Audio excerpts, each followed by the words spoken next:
I totally hate store cards, department credit cards, whatever you want to call them. Either way, I hate them. And I got 4 reasons why.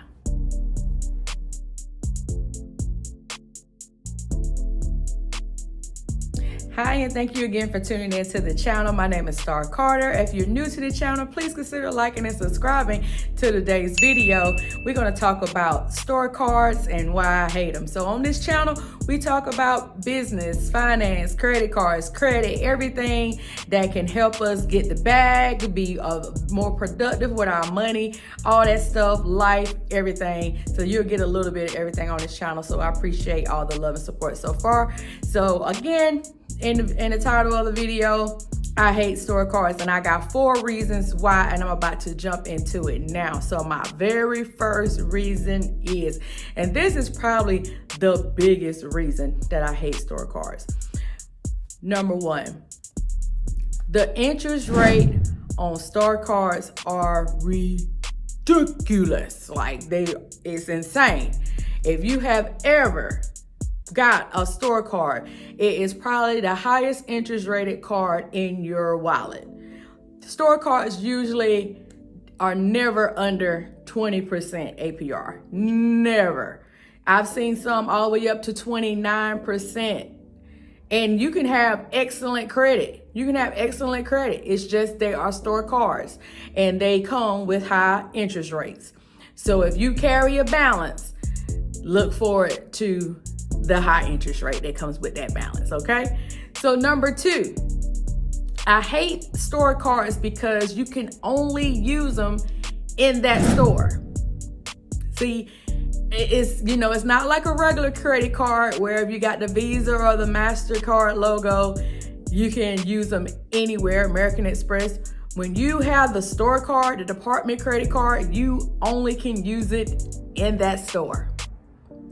I don't like that. When I have a card, I want to be able to use my card wherever I want to be able to use the card. So that's my number 2 reason why I don't like store cards.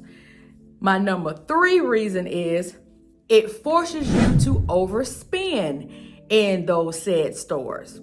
Because, hey, you may not even thought about having to shop. Say, like in my previous video, I talked about the Walmart Capital One card. It's a store card that I got, and you may not even need anything from those stores, but to keep that card active, you're going to have to use it. So you may end up spending money that you really don't want to spend just to keep the card active. I had an Old Navy card before and I had a JCPenney card before. Both got closed because they went inactive. And they closed off my account. And if you have those cards a long time, that can drop your average age of credit. So it's one of those cards where if you can only use it in that store, how much Old Navy sweatpants do you actually need?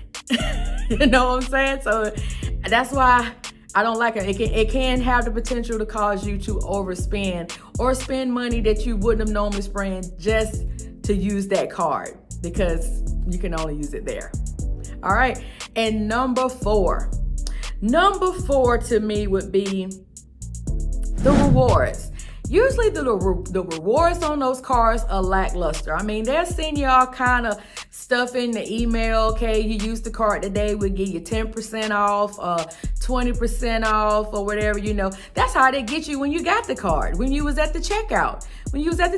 They told you, hey, we'll give you 20% off your purchase today if you apply for our card. And that's the reason why I told you in my other video that you need to freeze your credit report so you don't be making on-the-spot decisions on your money because somebody's dangling 20% in your face, So that's why another reason why I don't like them, because the rewards are lackluster. Okay, yeah, you might can buy one, get one free on a pair of socks, or you might get one of their tote bags or something like that.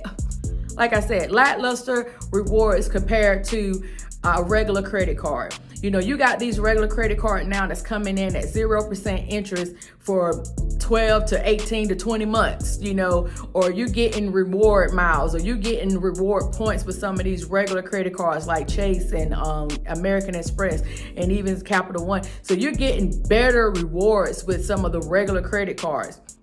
And you also, and I didn't have a 5, but let's put a 5.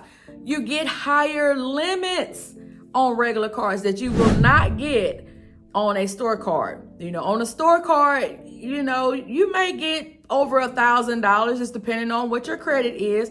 But do you really need a big limit on a store card? Are you going to be spending $5,000 in Old Navy? Are you going to be spending $5,000 in Kohl's? I mean, maybe you might, but I'm not. So to me, it goes back to making you overspend.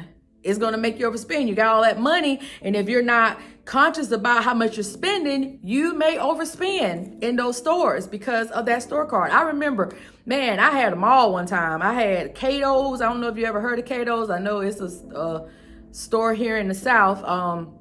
It's a clothing store. I had Belk, I had JCPenney. I told you I had those, and I had Old Navy. I still have Walmart. Walmart is the only store card I got. And if you saw my previous video about them not even wanting to give me a limit increase because I said, because it said I didn't use the card. Okay, I wanted the limit higher because of utilization. And that's what I'm saying. That's why I did throw in number 5, just because the limits suck on those cards. And like you said, you're really not going to need a big limit, but it just looks like the average of your credit limits on your cards, and that's your lowest limit, and you want to get a high limit credit card, that number is going to also factor in. So that's why I don't like store cards. So if you have a comment or anything today on today's quick video, I'm trying to shorten them up a little bit because I know our attention spans is a little bit tighter than they used to be. So if you have any comments, please leave them down below. And if you like this video, please consider liking and subscribing for the algorithm to try to help me get to my goal of 100 subscribers. So I appreciate all the love and support. And hey, I'll see y'all in the next video.